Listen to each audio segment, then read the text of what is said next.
Hello, everybody. This is the last episode for 2020. We had a great time with our guests discussing something about climate change and its impact on culture and food and just about everything.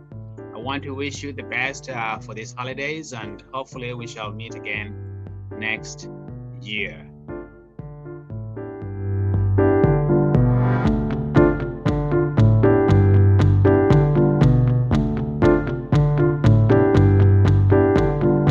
Hey everyone, welcome to Culture Road, where we explore issues that affect our culture.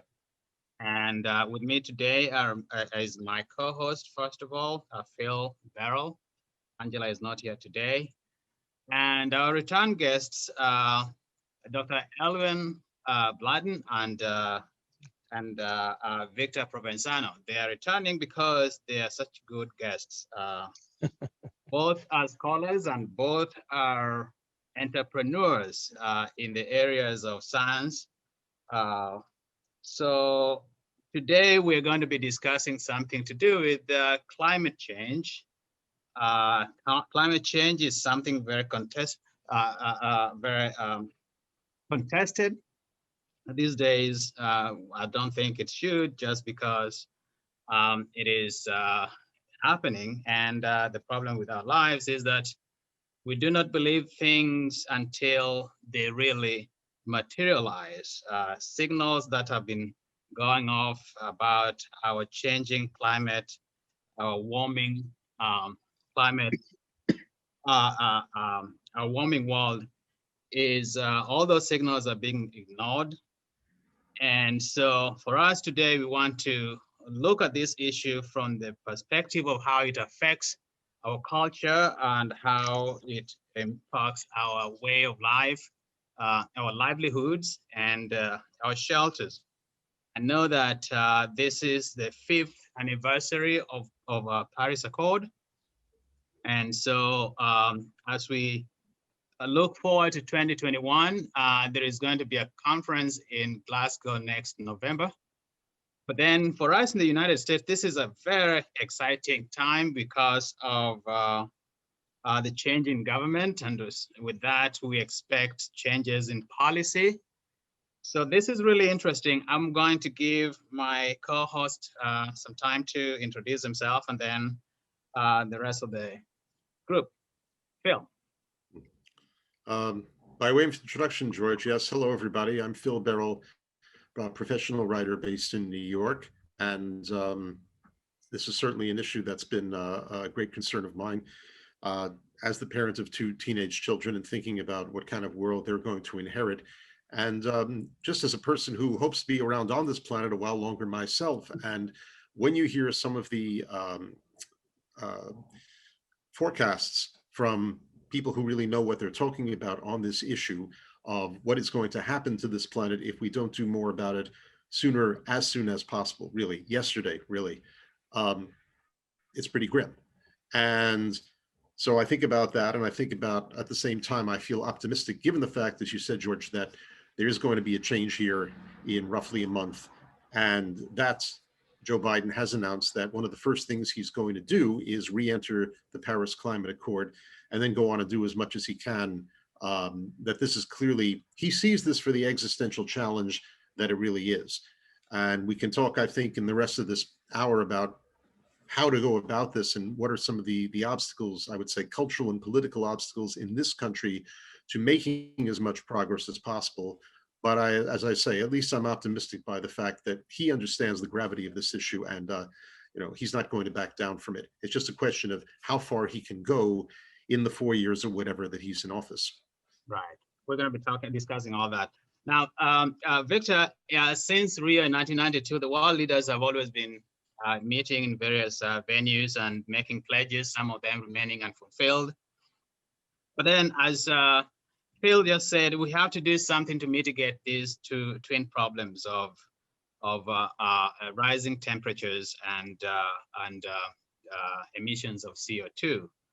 I know that, as Phil says, Biden is coming and he has this policy that he wants to see if he can implement to achieve a net zero by 2050 I don't know how achievable that will be, but just give us an idea of how where we are, just the lay of the land. What is net zero, for example, and where are we since the last time we were discussing these issues following the Paris Accord in 2015. Well, net zero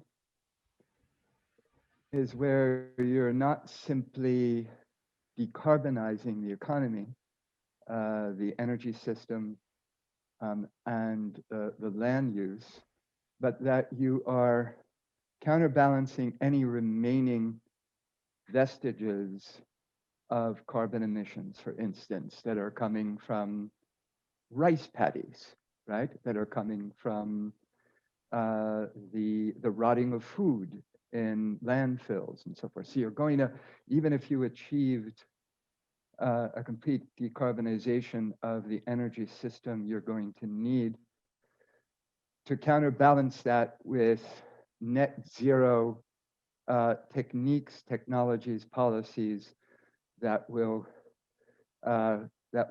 counter the effects of any remaining emissions that are caused by human beings outside the energy system, for instance. Where are we? Not very far along. You mentioned, George, 2050, and I wanted to make a point. My sense of my reading of the naming of the year 2050 as some sort of key year to achieve decarbonization or 85% decarbonization, whatever the figure is this. Our grid, the various traditional forms of energy in the grid, nearly all of those plants, power plants in the grid, will have to be replaced by 2050. And so, unfortunately, the secret, or the dirty little secret, of the political elites globally is they use the year 2050 as the key year to attain these goals, when what they're essentially saying is we're not going to act at all.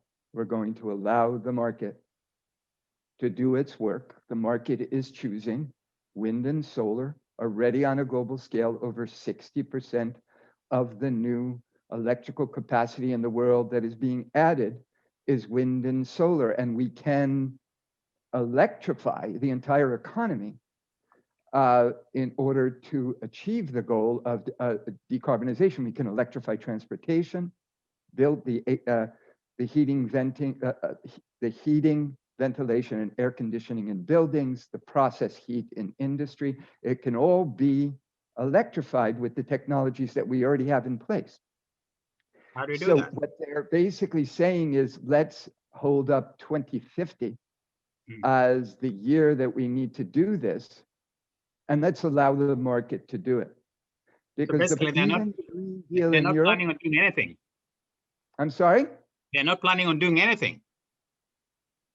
That is essentially why they use the year 2050. It's unknown by the public, but nearly every coal plant, nearly every nuclear plant, the older natural gas plants, and the big hydro, for instance, in the nations that are the main emitters, will have to be replaced by 2050. And the market is already choosing wind and solar at a far larger rate in the in the OECD countries than globally. But we need to be replacing those plants now. And a lot of the focus is on the coal plants, right? China is adding wind and solar, but they're adding 60 gigawatts of coal capacity this year alone. So the focus is on the coal, but the natural gas, this is unknown, is worse. It's worse not because of the emissions coming from the plant, but because of the methane that escapes in the drilling, in the fracking, in the piping the transportation and storage of the natural gas. And the methane has 86 times the global warming potential in a 20-year period that CO2 has. So we need to be actually shelving the natural gas plants more quickly than the coal. This is Well, little understood. It's understood. There's 3 major studies, Harvard, Cornell, and the EPA, showing that the net emissions from coal, lifetime emissions from natural gas, are worse than those of coal. yeah. So the dirty little secret is 2050 essentially is being set up as the signpost, because if you say 2050, you're going to have to replace all the electrical capacity anyway, most of it, and therefore by that point, the electric vehicles, the heat pumps that we can use to heat and cool buildings, and the electrified process heat technologies for industry will all be in place. There is this idea that 2050 is too far away, but it's only 30 years away. And for some of us who have lived a little bit longer, you realize that 30 years can go so quickly. But that of course, I'm surprised that you have a little bit of a pessimistic view of it, which is understandable given how politically charged this issue is, and nobody wants to do anything. And there is this false choice of whether you are going to destroy jobs by embarking on a sustained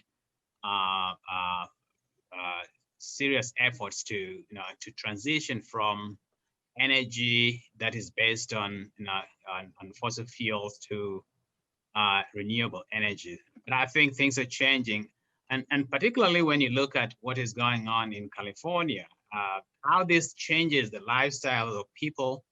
And I just wanted to talk about how California, Dr. Blyden, because you live there, and I saw this.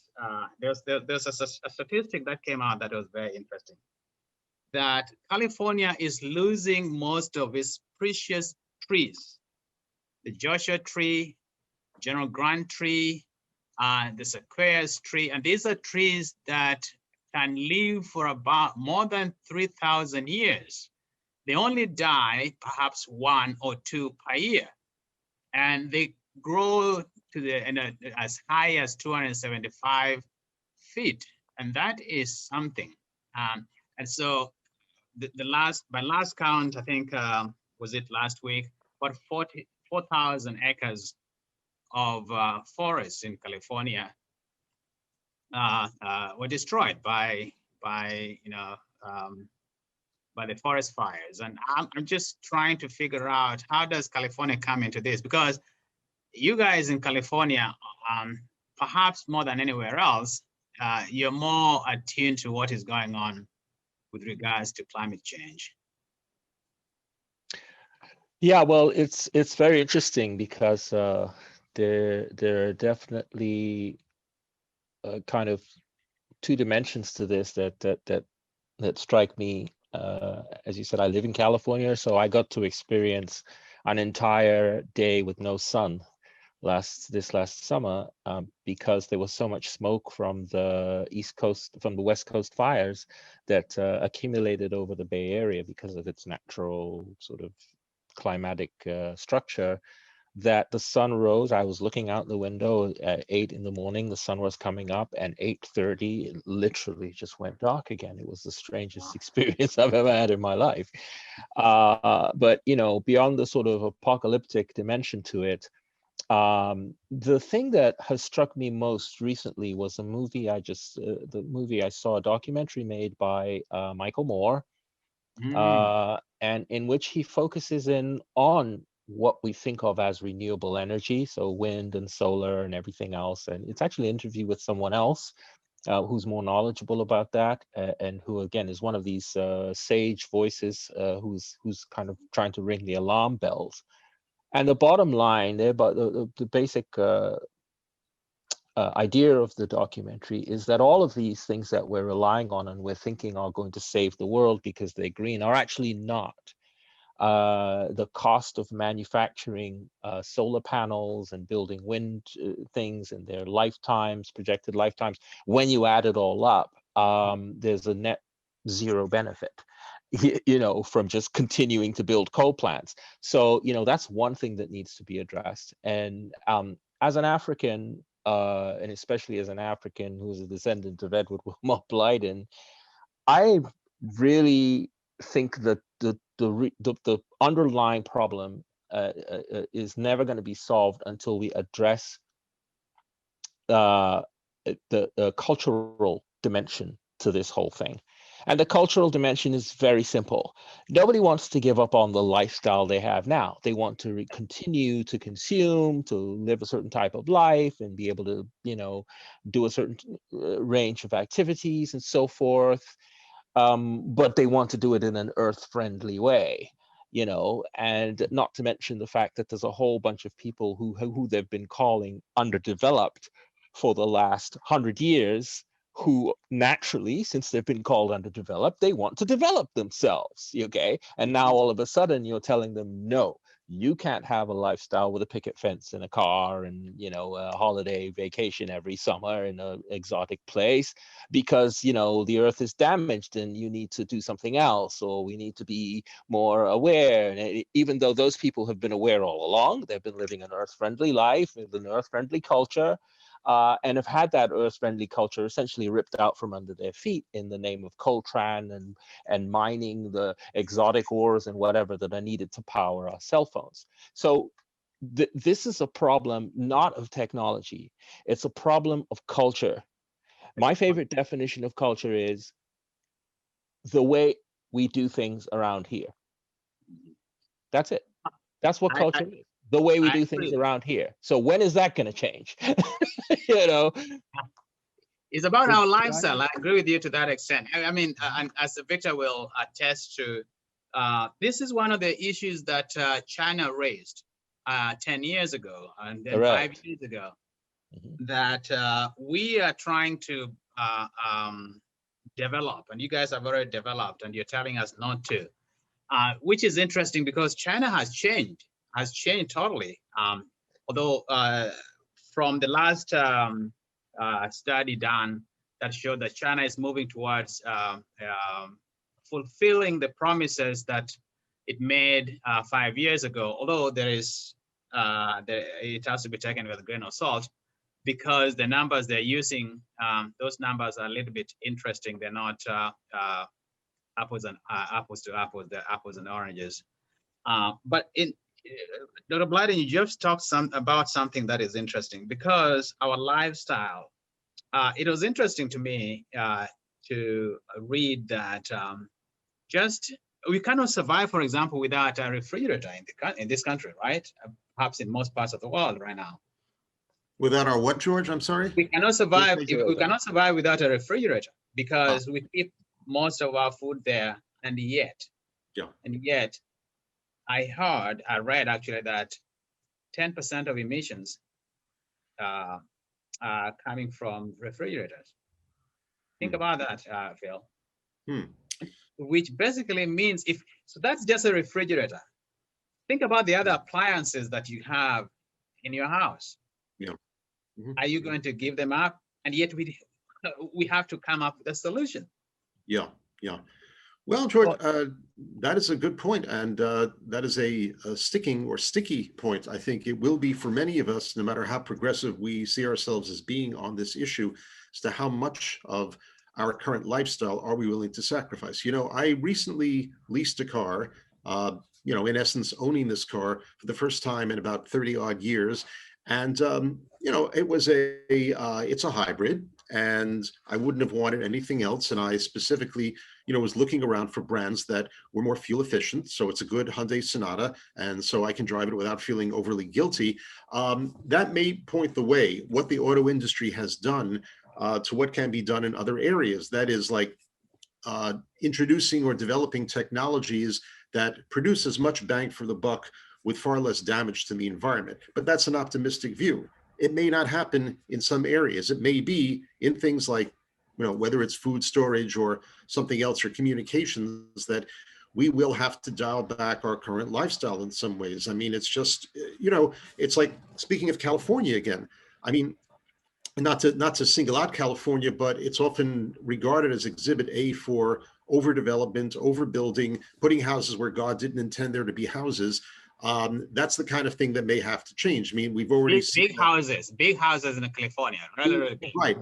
I mean, we're already on top of an earthquake fault, but you're also, you're building houses farther and farther out. And, again, LA is considered the main culprit here, but farther and farther out into the less developed areas. And then you're surprised when a wildfire happens and your beautiful, expensive house is destroyed. This is the kind of thing I was starting to say, that there's been a movement in the construction industry, the LEED standard, more and more, a movement towards eco-friendly construction, which is a good thing, but there may also have to be more of a moratorium on development, saying like, no, you can't build houses out there just because there's nothing there. There has to stay with nothing there. So, the bottom line is, I think, everybody, regardless of where they are on the political spectrum, is going to have to, I can see having some hard choices, and maybe, not have quite as much convenience and not quite as much ease and comfort. And, that's okay. I mean, if that's what it takes, that's what it takes. The question is, do we have the will to do this? I don't want to go on and on about, what's involved with the political struggle, but we have to keep that factor in the back of our minds, at least, that, at the end of the day, everybody may have to give up something. And that's just how it is. I would like to respond, because Yes. the way in which it's being framed, this is little understood.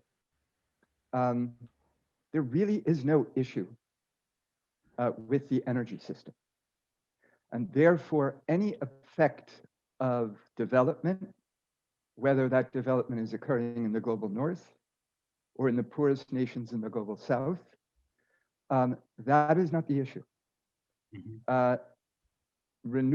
Sustainable renewable energy, because renewable energy and sustainable renewable energy are not the same. Sustainable renewable energy, meaning essentially wind, solar, and geothermal. I'm afraid that Michael Moore had it entirely wrong.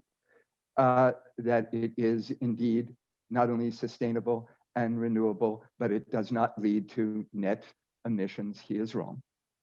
He's entirely wrong. It's like so far off that the film is actually something of an embarrassment. So what we have is an absolute abundance of sustainable renewable energy. Absolute. In 2 hours, sufficient solar energy strikes the surface of the earth to power the entire global economy for a year. Wow. 2 hours. Wow. 2 hours. Okay, then you have the wind. The wind is a mixture of solar energy, right? Temperature differences, and also the spinning of the earth, right? Which causes wind patterns, right? So it's essentially solar energy, okay? And this solar energy is immensely abundant. And so there's not going to be any issue, because we have all the technologies we need to make the transition in the grid, in industry, in buildings, in transportation, to sustainably electrify everything or nearly everything. There are other technologies that are sustainable. And so the issue for development, whether in the global north or the global south, is not energy. The issue for development is resources: soil, water, iron, copper, aluminum, rubber, wood, etc. Okay? How is that? And I just explain that. The issue is what we are so much in need of, those things you're talking about. Because I was going to think, when you, as you went on explaining, Victor, that the issue could be just the political or the economic will. Maybe in this case, I would be blaming the business people and the politicians who cannot stomach this fight. And I know that Jennifer Granholm has been rumored to be nominated by Biden to be the next energy secretary, and she is very good in this area of trying to decarbonize electricity and transportation system. That is, the cars, ensuring that the companies that make cars can use solar, can use electricity, and all of that kind of thing. But you are saying that actually the problem is the fact that we so much are dependent on some of these minerals. Is that, am I getting you right? No, I'm not saying it in terms of the minerals and, for instance, the rare earths that are required for the for wind farms. I'm not talking about that. What I'm saying is in terms of having a global civilization, which is now under threat and continuing and moving forward, and having growth and development in the global south. And I don't mean development in the sense of culture, I mean development in the sense of economic development and the amenities that come with economic development. Okay, yeah. The issue there is going to be overall resources, okay? Soil, let's start, I said soil, food, wood, iron, copper, bauxite for aluminum, etc. I mentioned those. It's a long list. It's a longer list. But just take soil, okay? The UN study showed that we're within 60 years of depleting the farm soil on a global scale. Some of the other studies show as much as 105 years, 120 years before the soil depletion will take place. But there's only one Earth. Right? There's only so much soil. We can restore it. We can restore it rather easily with plant waste, with food waste, with manure, with compost, with biochar, etc. But it is a finite resource. Water is a finite resource. A quarter of the world's rivers no longer run to the sea part of the year. The aquifers in the nations that have over half of the world's population are being emptied at an unsustainable rate. But there are solutions to that. Main cause of the rivers running dry and the aquifers being drained is agriculture. Well, we can move from flood irrigation to sprinkler irrigation. Better than sprinkler irrigation, we can move to drip irrigation, which uses a fraction of the water. We can grow food in virtual farms with less than 1% of the water that is needed to grow it in the open air on farms. There are solutions. Here's the joy of it, if you want to see other than the dark side. The joy of it is all of that needs money, right? All of that needs money and technology. You said that there's technology, but so we need resources in terms of money to be able to achieve those, to be able to tap into those technologies that are really important, but are not being utilized right now because it's hard to tell, for example, a poor country to use technologies which they cannot afford, right? So we need more resources in terms of finance. Is that right? But here's the further beauty of it. And this is what I'm working on in my book, which is a book of solutions to the water, food, and climate crisis, seen holistically and synergistically. Right. That many of the most important solutions are no-tech solutions. They are exceedingly low cost. Wow. Many of the essential solutions are low-tech solutions, which are quite low cost. So what many tend to see as the solutions are the high-tech solutions. They're always looking for the techno fix. I'm for every level of technology, from no-tech to low-tech to high-tech.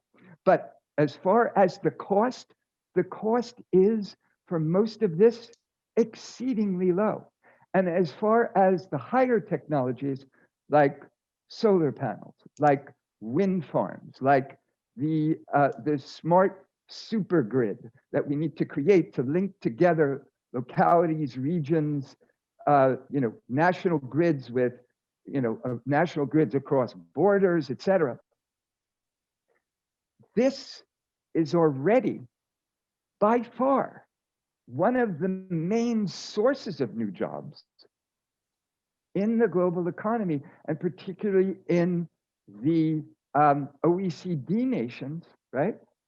Okay, the richer nations, that where the argument is being made, the false argument is being made, is this is going to reduce jobs. It is precisely the opposite. There are far more jobs, new jobs being created in wind and solar, let's just focus on that, than in fossil fuels. There's a tiny number of coal miners left. Coal has been mechanized, okay? But to place solar panels on individual homes, on, commercial centers, on the roofs of warehouses, etc., that is highly labor intensive. And politically very tough. You remember Solyndra? Yeah, but Well, that was the old ethos. Here's the irony, George. The irony is that, one of our, perhaps our biggest oil state in the United States, Texas, the oil men and women, the natural gas men and women are investing in wind and solar already, massively. They understand that the writing is on the wall and that the change is being made in the richer nations. It is 70 to 80 and 85% of the new electrical capacity being added is in wind and solar. And who is the leader in wind in terms of US states? Texas. I know Texas, and Texas, there's a link between Texas and China. And Phil, I just wanted to come in here because whatever we say, you cannot avoid the fact that there are political implications. And right. The reason I mentioned Solyndra, because the last administration, the previous administration, the Biden administration, was very big on this wind and gave them quite some money. And then there was a scandal, and it made it so difficult to invest in renewables, and particularly wind and solar. And given the situation we are in, where you have a movement, a conservative movement that sees everything wrong in technology, everything wrong in anything to do with intellect, anything to do with progress, unless the benefit. So difficult, and we are having the Biden administration coming in without Congress, at least in both houses of Congress, to support whatever kind of policy he's looking to implement. How is this going to happen? It will be a struggle. By the way, I just want to back up what Victor was saying. I read an article by Al Gore in this past Sunday's Times, and he said the same thing. Quote, ExxonMobil, long a major source of funding for grossly unethical climate denial propaganda, just wrote down the value of its fossil fuel reserves by as much as 20 billion, adding to the unbelievable 170 billion in oil gas assets written down by the industry in just the first half of this year. Last year, a BP executive said that some of the company's reserves, quote, won't see the light of day. And he also quoted a Saudi oil minister as recently as 20 years ago who said to Gore, the Stone Age came to an end not because we had a lack of stones, and the oil age will come to an end not because we have a lack of oil. So what you said, Victor, is very true. Even within the energy industry, they are seeing the writing on the wall, and many of them are taking steps to kind of deal with the inevitable. So what is the challenge? Well, George, as you say, it is a political challenge. I remember a couple of years ago, somebody wrote like a comment to the Times again, based on some of their climate change coverage. And this one quote just stuck in my mind. He said, "We know what you liberals really want. You want to nationalize Exxon." Now, the absurdity of this is on its face. Like, no, we don't want to nationalize Exxon. We want to put Exxon out of business. What are you talking about? But within that comment, as dumb as it was, I think you get a key to a lot of the conservative thinking on this issue. It's not a matter of, okay, what's efficient and what's not efficient, and what's going to work, what's not going to work. It's the idea that, okay, this is going to lead to more government control, to government telling me what to do. And you can't see this constant thread. We saw it with COVID and wearing masks. We see it with gun control. This is a, kind of a basic trope of right-wing movements. Don't tell me what to do. Big government, the nanny state, blah, blah, blah. They have kind of, a lot of their propaganda over the years has been based on this idea. The government will tell you what kind of car to buy. The government will tell you how fast you can drive. Well, I mean, the government already tells you how fast you can drive. You can't drive 100 miles an hour, I'm sorry. But this is kind of the thing that we have to push back against. The other thing, of course, is the fact that, as some of you have said already, there has been this false dichotomy presented that it's a choice between the environment and the economy. And as you were saying, Victor, this is clearly not true. I think that sometimes some progressives have played into this, like when Hillary Clinton made that idiotic comment. I mean, it wasn't just insensitive, but it was politically idiotic when she said in her campaign that we're going to put coal miners or coal mines or something out of business. I mean, yeah, exactly. No, what you say is, yeah, coal miners will lose their jobs. We will retrain them to work in these new industries. And I think, Biden has already made comments to that effect. He has really emphasized the fact, I think, to his credit, that this is not a trade-off. The people who, will not be the losers in this. The average worker will be somebody who can be retrained. There will be more and maybe better jobs and safer jobs in these new energies than there have been in the old ones. And the final point I would make, though, is that you can't talk about the political challenge without talking about some of the people who are motivating it, who are pushing it, I should say, pushing the denial arguments, basically. And their names are people like Charles Koch, and I mean, he's number one, but I know there are other people in the energy industry who are not trying to adapt, who are trying to hold on to as much of their profit as possible. And I think that I haven't seen enough of this in the press or from Biden and his allies. They have to be called out as much as possible. I would love to see that every time some Republican senator gets up and talks about, hey, we just had a big snowstorm, so come on, this is like blah, blah, blah. Or Mike Pence in the vice presidential debate talked about, quote, radical environmentalists. Let's just have a listing of just how much money, Mike Pence or some of these other people have gotten from Coke or from the oil industry, from the fossil fuel industry in general. Let's have a public shaming about this so that we get a sense of, hey, these people are not taking a principled stand against, government intervention. They're not trying to protect jobs. They are whores for the fossil fuel industry. I think if we had more of that in the press and among activists, I think that also might influence the debate. But I'm not convinced.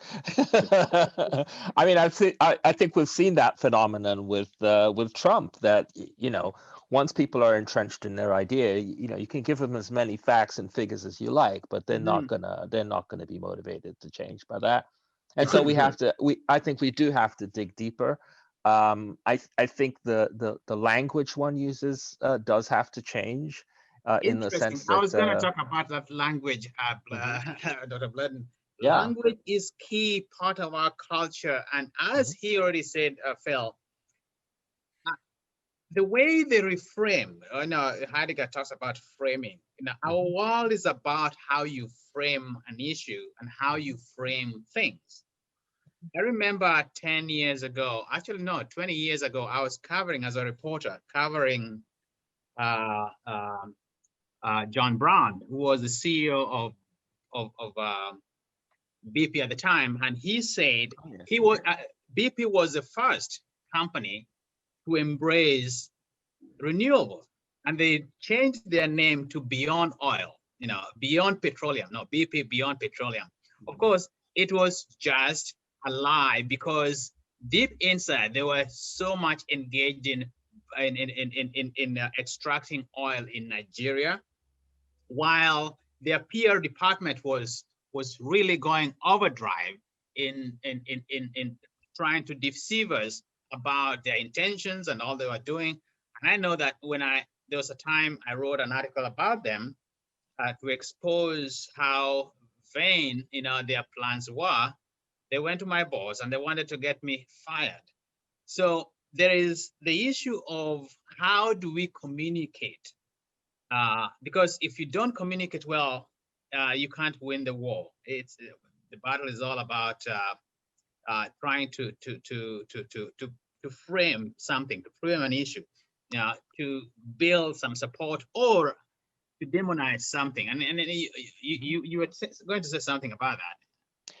I did want to say something about this, because I think it's all about words really assign value to things, and out of that assignment comes, that's the foundation of everything, of economy, ecology, everything responds to how the words that you assign to it. And I always used to say, when I was working with the government of Sierra Leone, that the objective should be, how do we add value to what people already know how to do? In other words, how do you spin what they're doing in such a way that they themselves begin to see opportunities for making it better, for improving their situation with what they have, as opposed to thinking, oh my God, this is what I have has no value, therefore I need to go somewhere else to go find value. I need to migrate to another country, or I need to change my lifestyle. I need to have a Mercedes Benz, whatever it may be, that becomes this sort of iconic of how to improve yourself that has really nothing to do with their culture and their ecology that they're actually living in. So I think that words are very important in this situation, and I think we are. I still insist, Victor. I'm first of all, thank you for enlightening me about this different perspective on what Michael Moore was putting across in that movie.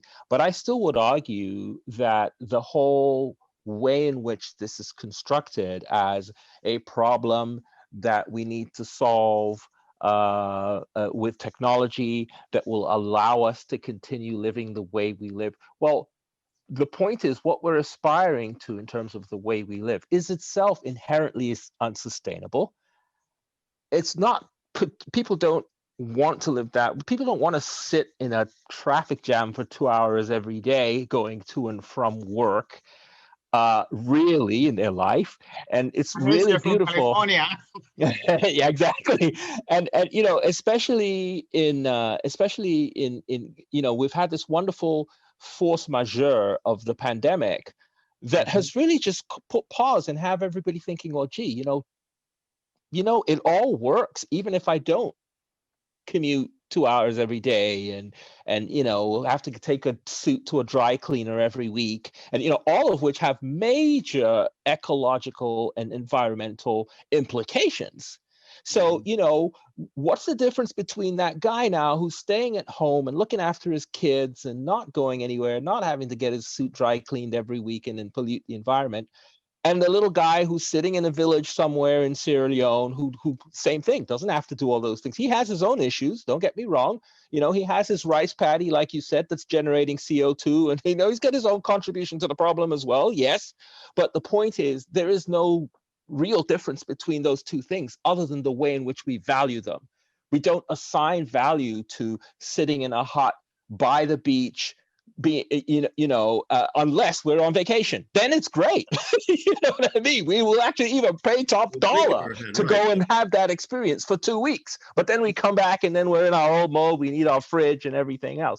So I still stand on the point that this is, until we can change the dialectic, the dialogue to focus on the human dimension to this thing rather than the material technical dimension to it, it's going to continue being a problem that goes round and round in circles. Well, let's reframe some of the way in which the issue is being addressed. Let's reframe it, for instance, from the point of view of the market.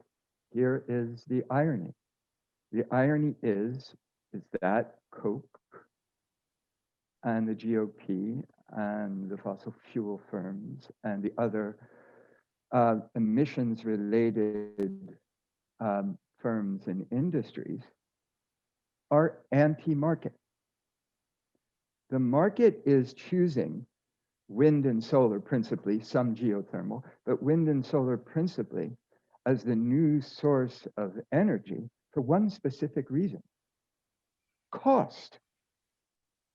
They do not care about a green transition. The only green transition they care about is the green bills that are in their pocket and in their accounts. Okay, so what they're concerned about is the lowest cost energy. Wind energy is by far the lowest major source of energy in the grid, by far. Okay, the lowest cost fossil fuel energy is natural gas, but the cost of solar, already the lowest cost of solar, is already lower than the lowest cost of natural gas. The highest cost of solar is slightly higher than the highest cost of natural gas.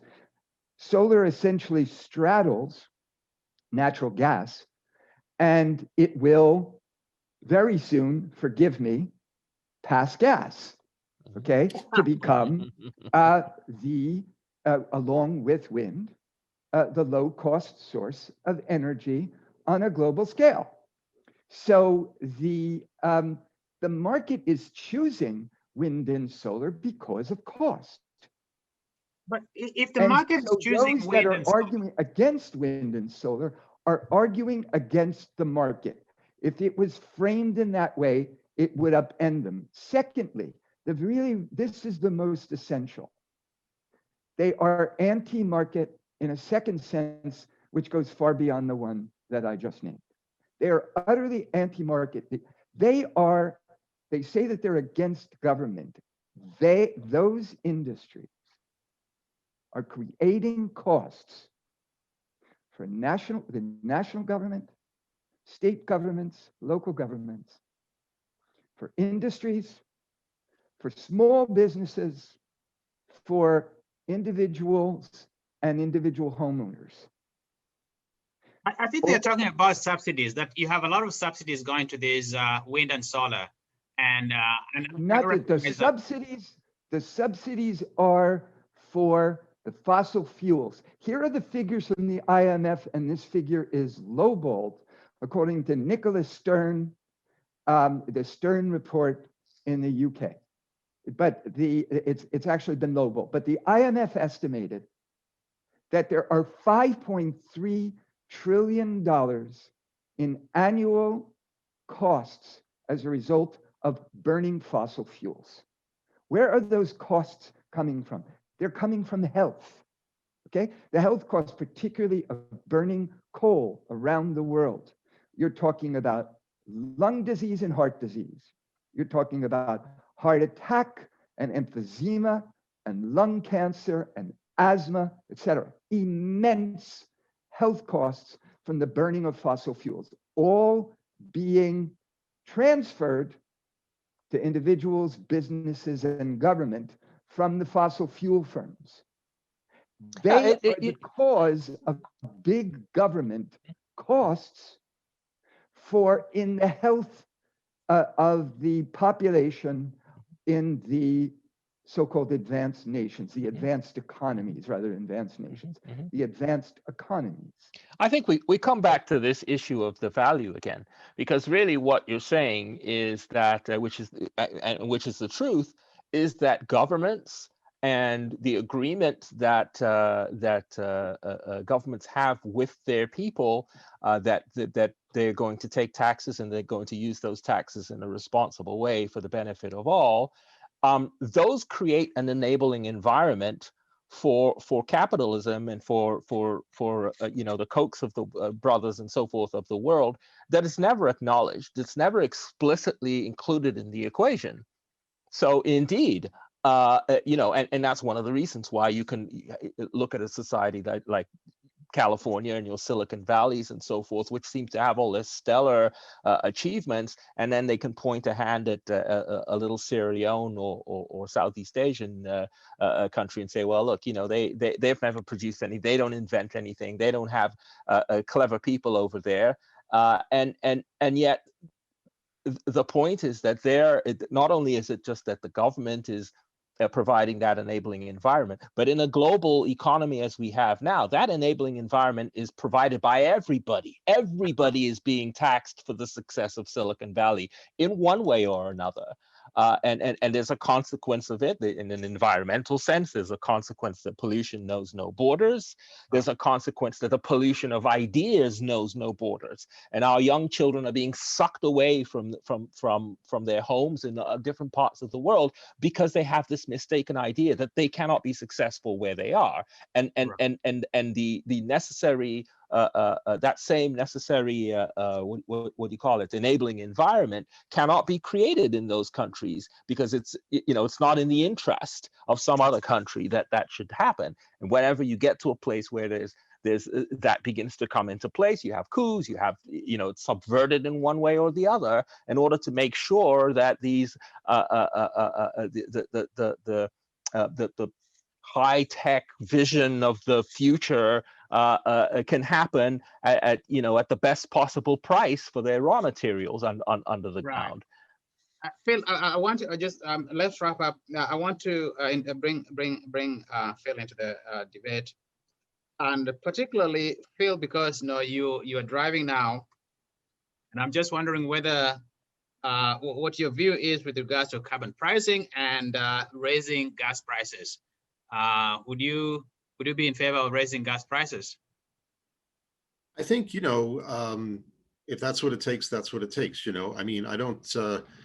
It's funny. Like, I try to buy my gas across the river in New Jersey because I guess it's a few cents cheaper than New York.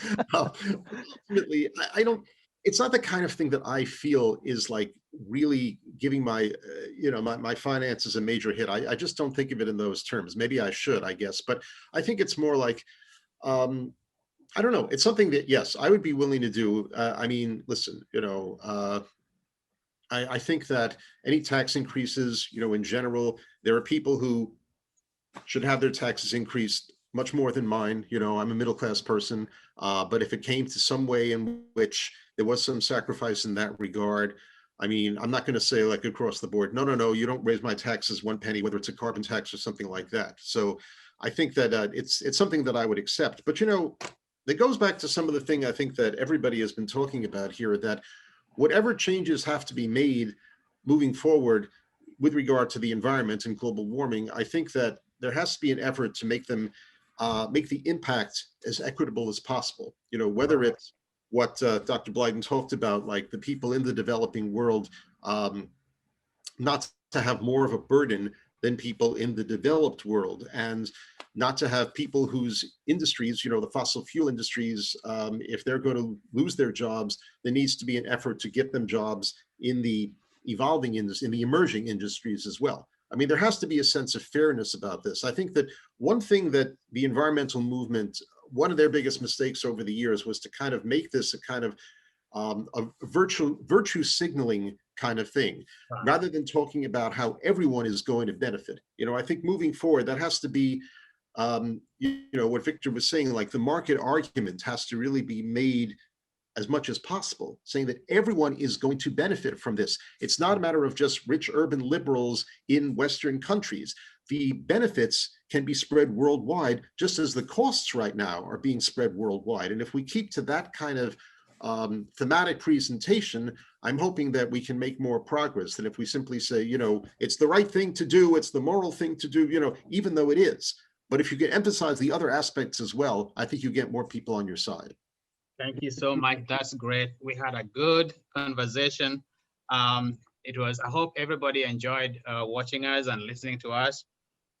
Please like us, send us your comments, share, and subscribe to our podcast. Until the week after next, everybody, thank you, and happy holidays.